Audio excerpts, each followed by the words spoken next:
সিলেটের গোয়াইনঘাট উপজেলার পর্যটন কেন্দ্র জাফলংয়ে পানিতে ডুবে মুকিত আহমদ নামের নিখোঁজ পর্যটকের লাশ ৩ দিন পর উদ্ধার করা হয়েছে। রবিবার সকালে জাফলংয়ের বল্লাঘাট এলাকা থেকে তার লাশ উদ্ধার করে পুলিশ।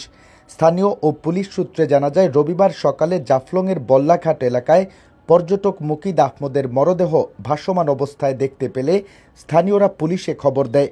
পরে পুলিশ লাশটি উদ্ধার করে নিখোঁজ মুকিতের মরদেহ বলে শনাক্ত করে। ঘটনার সত্যতা নিশ্চিত করে গোয়াইনঘাট থানার ভারপ্রাপ্ত কর্মকর্তা সরকার মোহাম্মদ তুফাইল আহমদ জানান, রবিবার সকালে মুকিতের মরদেহ পানিতে ভেসে উঠলে তা উদ্ধার করা হয়।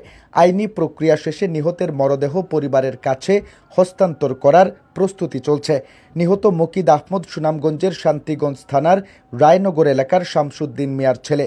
তারা বর্তমানে সিলেটের মাছিমপুর এলাকায় ভাড়া বাসায় বসবাস করছেন। এর আগে গত শুক্রবার জাফলংয়ের পিয়াইন নদীর 0 পয়েন্ট এলাকায় পানিতে নামলে স্রোতের টানে তলিয়ে গিয়ে সে নিখোঁজ হয়। ঘটনার 3 দিন পর জাফলংয়ের বল্লাঘাট এলাকায় তার লাশ ভেসে ওঠে।